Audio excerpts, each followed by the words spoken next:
Noticia fuerte de las últimas horas. Un abogado llega a la puerta de su casa con su esposa, con su bebé de 9 meses, termina muerto de un balazo en la cabeza. Hasta ahí parecía un hecho de inseguridad. Su propia esposa dice, es un hecho de inseguridad. Pero ¿saben qué pasa? En la red LinkedIn, como les contamos 1000 veces, él mismo se promocionaba como abogado de narcotraficantes del conurbano norte. Y automáticamente aparecieron miles de versiones que indicaban la posibilidad de que se tratara de un crimen narco. Mauro, ¿qué pasó de ayer a hoy? A ver, la causa judicial tiene hasta ahora la declaración de la viuda, tiene la declaración del hermano, tiene una hipótesis principal que es el homicidio en ocasión de robo. Esto por los dichos de la viuda, por lo menos televisivos, no sabemos si en sede judicial.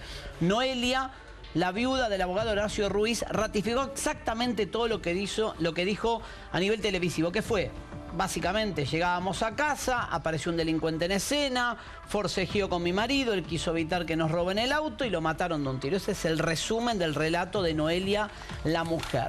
Pero la pregunta de fondo es si es la única hipótesis probable y si la actividad profesional de la víctima, del abogado, puede esconder otro móvil aparente. Ayer contamos 3 causas de peso que estaba manejando Horacio Ruiz.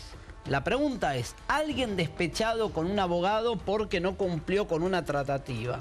¿O porque sabe algo y vos no querés que se ventile? ¿Puede ser capaz de montar una escena criminal para que todos crean que le fueron a robar cuando en realidad lo matan para silenciarlo? En un rato vamos a contar qué causas hoy tenía en su poder Horacio Ruiz. Desde robo de blindados hasta Leo Fariña y hasta un narcotraficante colombiano extraditado. Todo eso estaba expresado, como decías vos, Guille, en el perfil de LinkedIn. Invitamos a Germán Flismaure porque él es abogado, especialista en narcotráfico, para que nos cuente un poco qué hay en bambalinas de este trabajo, ¿no? Efectivamente, ustedes pueden estar expuestos a este tipo de situaciones. Antes que te diga buenas tardes, déjame recordarte que a un cliente de él lo mataron 5 minutos después de que se fue de su oficina. Le dijo, chau, nos vemos mañana, y le pegaron 20 tiros. Jairo Saldarriaga, ¿se acuerdan? El colombiano que matan en Recoleta, le tiran desde una moto y después descarta al sicario el arma, como en las películas en la iglesia. El señor lo vio 5 minutos antes y después lo ejecutó. Ahora sí. Bueno, gracias. Bueno, yo creo que en realidad, en particular en este caso, no sabemos cuál es el motivo, pero del oficio del abogado penalista, obviamente uno está expuesto a estas situaciones. Yo creo que va en criterio del ejercicio de la profesión de un buen abogado, respetar las promesas o las cuestiones que uno promete al defendido, que deban ser ciertas, que sean reales dentro de la ley y que no uno prometa más allá de lo que uno puede lograr, ¿no es cierto? Creo que va en esa cuestión. Más en el derecho penal es un derecho donde uno acuerda un horario, una cuestión, una promesa de un logro. No puede ser 100% segura o porque es el derecho penal. Germán, vos estás de alguna manera dejándonos saber o interpretar que la frustración de que cierta situación no se cumpla, como puede ser la libertad o la limpieza total de una causa penal, pueda generar tal furia en esa persona que ejecute, por ejemplo, a su propio abogado. Acordémonos que es muchos de los casos, estamos hablando de personas que se encuentran privadas de libertad, que tienen una carga emotiva muy grande, cuestiones con la familia también sale damnificada en esta cuestión de la privación de la libertad. El hecho de invertir plata para contratar al abogado y decir te pago 300 lucas, el abogado que le puede decir, en casos generales, ¿no? Vas a salir en libertad o presentate que no pasa nada. Te cuento una de este abogado. Yo te saco. Horacio Ruiz. En 20 días te saco. Esa es una frase, claro. El dinero aparece en esos casos. Si uno promete, yo en 20 días, en 2 meses, seguro va a aparecer el dinero. Está bien. Si uno ofrece la parte objetiva de cuál es el proceso, cómo serían las probabilidades, quizás el dinero no aparezca. Pero te cuento algo de lo que se sabe de Horacio Ruiz.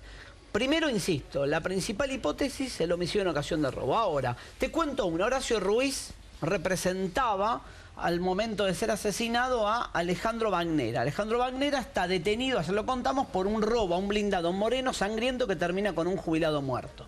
La pregunta es, ¿pudo haber pasado que Horacio Ruiz le dijera a Bagnera, presentate que te saco presentate que no hay pruebas contra vos. Te cuento esto, quedó preso Wagner hace 4 meses con prisión preventiva y nunca más salió. Quien está prófugo clandestino es Walter Wagner, el hermano de Alejandro, sindicado el cabecilla de la fuga del penal de Ezeiza. ¿Puede pasar en la lógica de un delincuente despiadado? Me imagino al hermano del que quedó detenido diciendo, a ver, pergeñando y diciendo, che, la verdad, acá nos traicionó el abogado. No ven que pudo ser un error procesal o una jugada mal hecha, lo piensan como una traición y decir, bueno, como nos traicionaron, vamos y lo matamos y que parezca un robo en la puerta de la casa. Sí, a veces se transgiversa esa cuestión. Obviamente creo que no hay ninguna responsabilidad por parte de los abogados, a menos de que haya prometido salvo más allá. Que es un tongo, claro. Porque obviamente uno hace todo el trabajo conforme a derecho y todas las normas procesales violadas, pero el que decide es el juez. Entonces a veces el cliente no comprende esa cuestión de que uno está limitado al ejercicio del derecho y no puede ir más allá de lo que uno prometió, ¿no es cierto? Ahora, decime la verdad, con una mano en el corazón, Sí. porque siempre me la tirás afuera. Se sienta un tipo adelante, que te cuenta la mitad de la verdad, que es colombiano, con lo que eso pesa. Psicológicamente, capaz que el tipo es un fenómeno, pero con todo lo que eso pesa. ¿No te da miedo de fallarle? Claro. Cuando te pone los dólares arriba de la mesa así. Yo siempre respondo con la misma respuesta, ¿no? Yo creo que si uno actúa conforme a derecho y le dice la verdad y procesa las cuestiones como van a ir sucediendo a lo largo del tiempo, creo que uno no tiene que tener miedo. Yo no tengo miedo en el ejercicio de mi profesión, Cuando porque te es dicen, Germán, una profesión que amo. ¿Tú estás seguro que esto va a ser así? Bueno, ahí mi respuesta es, está dentro de las probabilidades, o esto debería ser así, pero bueno, ya no depende de nosotros. ¿Lo Yo estoy haciendo el conociste, trabajo para Horacio? hacerlo. ¿Lo conociste, Horacio Ruiz? No, no lo conozco. Porque los dos representaban narcos colombianos, por eso te pregunto. Sí, conozco que estaba con Álvarez Meyendorf. Claro. Sí, no lo conozco. Bueno, a ver, hablando de hasta dónde puede llegar una acción criminal, está con nosotros Patricia Baldi. A su hermano Marcelo lo mataron hace 10 años en Adrogué de una forma brutal. Lo prendieron fuego en la calle. Era un civil, ni siquiera policía. Había aportado información para desbaratar bandas narcos y de policías corruptos en zona sur y lo prendieron fuego. Estamos hablando de hasta dónde puede llegar una trama criminal. ¿Cómo supiste, Gracias por Patricia, que tu hermano murió por entregar información? La realidad, mi hermano lo atacan a una cuadra de mi casa, sobre la avenida Seguí, en una zona céntrica de Adrogué. Nos manda a llamar, en realidad manda a llamar a mi marido, no a mí. Yo cuando me dicen le quisieron robar, me imaginé que no era un intento de robo, con lo cual fui para la esquina donde estaba él y bueno, de hecho me lo encontré ya, lo habían apagado, pero estaba todo quemado y estaba la ambulancia para llevarla al hospital.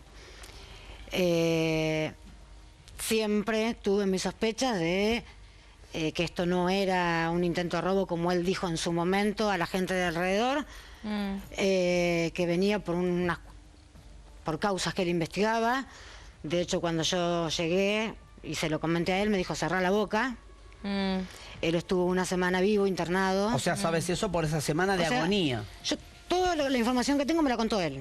Antes de morir, ¿cómo fue? en la semana de agonía logró contarte estas cosas. Sí, cómo lo atacaron, cuál fue el mensaje que le dieron. ¿Qué le dijeron? ¿Cuál fue el mensaje? El mensaje fue metiste la nariz donde no debías, ahora vas a oler a carne quemada. Lo rociaron y lo prendieron fuego. Después de eso él estaba una semana en terapia. Bueno. ¿Y dónde había metido la nariz? A ver, la realidad es que mi hermano, las causas que investigaba, al menos las que yo conozco, por las que él me contaba, todas estaban relacionadas con policías o políticos que estaban involucrados o en el tema de narcotráfico o en el tema de secuestros. Sí, que después terminaron presos algunos policías. ¿Por qué se pone a investigar tu hermano siendo un civil? Esa es la gran pregunta. ¿De dónde es sale la gran pregunta. esto de héroe? A ver, sí. La realidad es que yo con mi hermano me llevaba bastantes años. Él me llevaba 17 años. O sea que desde que yo tengo memoria, él ya estaba en este tipo de investigaciones por motu propio. ¿Era investigador privado, abogado? No, ¿qué era? vocación. Él en su momento quiso ser policía, no terminó entrando, o sea, terminó eligiendo otra carrera y por vocación, paralelamente a sus trabajos, hacía esto, investigaba.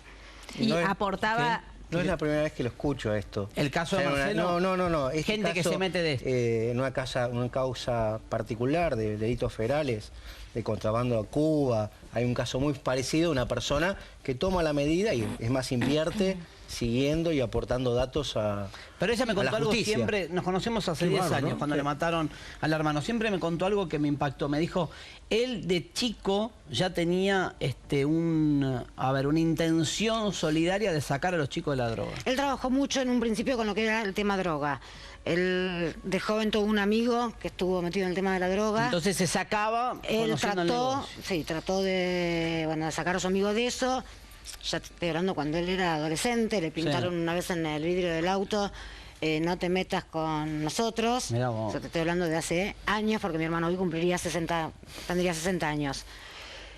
Con el transcurrir del tiempo, bueno, él decide por su cuenta seguir con las investigaciones, siempre relacionadas con policías, porque aparte él estaba en contacto permanente con la policía, él iba a la comisaría primera de Almirante Brown. Aclaro que tenía no le erró en conocidos. nada, ¿eh? Los policías que terminó denunciando en algún momento terminaron en cana muchos, ¿eh? No por el crimen, digo, pero terminaron presos porque se demostró que estaban complotados En algo secuestros, estaban, sí. porque tenían que ver con la cobertura de narcos en la zona. No estaba raro Marcelo Baldi. ¿Y a quién ofrecía esa información que él mismo iba obteniendo? A la justicia, a la fiscalía. A la fiscalías. fiscal de Loma de Zamora. En realidad la última investigación que yo me acuerdo, previo a eso había hecho una investigación con el tema de Richeri, que era un abogado de Adrogué, Sí. que estaba metido en el tema de secuestros y que había sido socio muchos años del comisario Brennan.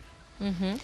Y en la última causa con la que había estado fue una causa de extorsión a un comerciante de Montechingolo, en la que estaban Hernández, quien después Termina volvió. preso por el secuestro de Charri, ¿no? En algún momento. En ¿no? realidad él- Vinculado con la banda de comisarios que secuestraba Ni gente. bien pasa lo de este comerciante de Montechingolo, queda detenido un tiempo, sale, entra en la comisión antisecuestros, lo ponen a cargo de la investigación del secuestro de Peralta y de Charri. En el 2003 vuelve a tener una denuncia por extorsión a un comerciante. Ahí primero está prófugo hasta que después se entrega. Y bueno, la verdad si me preguntas cuál es la situación procesal No, no importa, hoy, porque no la tenemos nosotros tampoco no sé. acreditada. Lo que sí, a mí me llamó mucho la atención. A mi hermano lo matan en el 2003, en el 2004.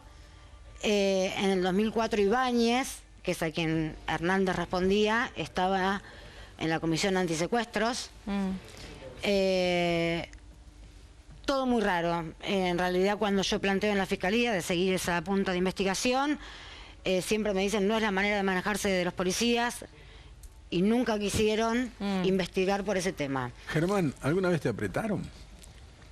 Pero decime la verdad en una, Germán. Te digo la Sos verdad. muy Siempre abogado digo la al aire. verdad. Sos muy Siempre digo la abogado verdad. al aire. Decime la verdad en una. Siempre digo la verdad. Sí. No, alguna vez hubo un malentendido en algún caso particular. ¿Y cómo es un más, malentendido? que los clientes habían malentendido. Digo, mirá, disculpame, la persona que viniste a exigir la defensa nunca pagó, nunca... Ah, disculpe, doctor, nos vamos. ¿Y Había cómo una fue mal ese? ¿En qué términos se dio? información. ¿En qué términos se dio ese malentendido? No, malentendido, vinieron justamente a reclamar una defensa, en realidad con un colega, y en realidad aclaramos la situación de, miren, nunca pagaron, o sea que no podemos ejercer ninguna defensa mientras no paguen. Entonces, las personas se levantaron, calculamos que estaban armados, eran 4, y se fueron del estudio, discúlpeme, Claro, porque una vamos a cosa aclarar es la un situación. malentendido Listo. en un almacén y otra no. cosa es un malentendido en el estudio de un abogado Déjame penalista. Está bien, pero ¿no? cuando Sí. te enteraste del asesinato de Horacio Ruiz, a quien no conoces, pero sabes que tiene causas de ladrones de blindados, que representó a Claro. un narco que es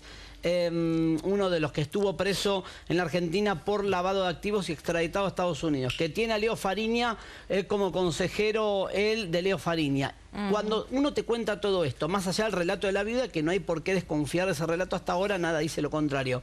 Vos como abogado, ¿qué lees?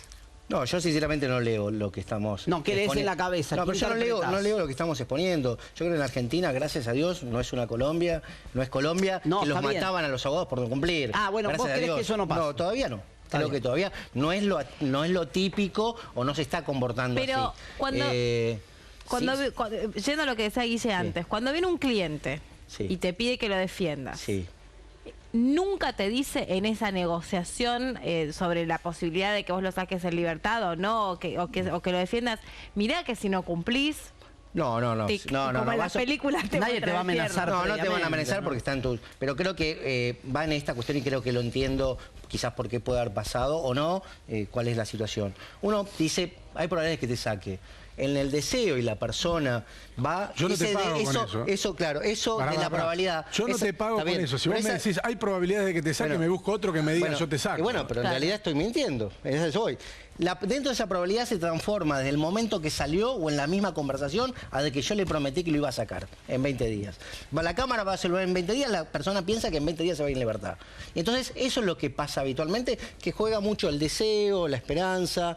Uno no quiere escuchar justamente Bueno, pero no, te vas a quedar 7 años. Pero no son bebés de pecho. El No, deseo, la esperanza, parece que me estás hablando Uno en la de... cárcel se infantiliza, se pone más dependiente de las personas y va por ese Esa es lado. buenísima. Se infantiliza. Festejás los cumpleaños con globitos. Claro, todo, ¿no? pero te vas a En el hacer penal. uno se que vuelve muy los dependiente. cumpla. Tiraste una voz. En la defensa, no, pero pasa así. En la defensa penal, uno Es muy transversa más allá Esta no la de las escuché nunca, cuestiones. Germán, se Pero es infantiliza. una cuestión psicológica, ¿eh? Sí. Los psicólogos todos te van a decir lo mismo. Qué bomba. Yo lo tengo bien claro eso, ¿eh? Todos se hacen muy dependientes de las personas, del abogado, de la familia. Yo siempre digo... Es como la a los vuelta al clientes, cole. ¿por qué no me llamas vos? No, siempre me llama la mujer. Pero le digo a la mujer que la vuelven loca, ¿no llamaste al abogado?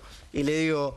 Decirle que me llame, y no me llaman. Entonces se hacen dependientes de terceros. Y eso les... Pero quiero volver a la pregunta de Guille. ¿Alguna vez, o la de Meli creo que fue, cuando agarraste un caso y dijiste, ¿cómo me metí acá? Si no sale bien la cosa, No, yo no, la verdad que no. voy buscando No es que te la cajones tira en el afuera. cementerio. Él defiende todas causas justas. A mí no me Todos digas. son inocentes, A mí no me Virgen. digas que Pará. viene. A mí no me digas. Y no me digas que no. Que viene un colombiano súper vestido. No, se te justamente sienta- colombiano no le tengo miedo. ¿Eh? Ah. No le tengo miedo. Ahí sí. ¿o No les tengo- no les les tengo tenés miedo. A los Qué colombianos Qué no. frase, No, no. ¿eh? Qué bomba. No, contale la anécdota final, por favor.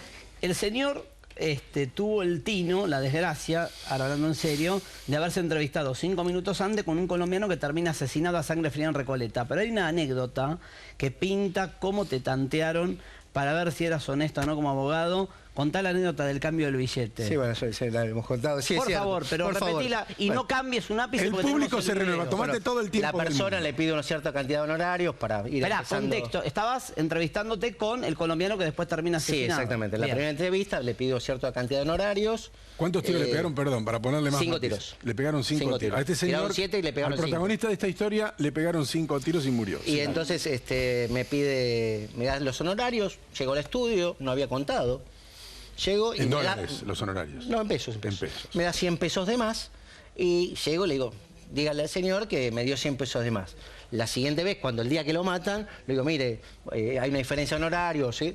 Y le tiene que descontar 100 pesos menos de lo que me dio, que la vez pasada se equivocó. Y me dice, no me equivoqué. El mensaje fue, yo te estaba aprobando por 100 pesos. Claro. Ese fue el mensaje. Qué va. 100 pesos quizás valía Me corrió un frío la por las voluntad, piernas. no, la confianza. Ese tipo, a los 5 minutos que sale de Exactamente. tu despacho, le pegan 5 tiros por la Exactamente. espalda o en la calle.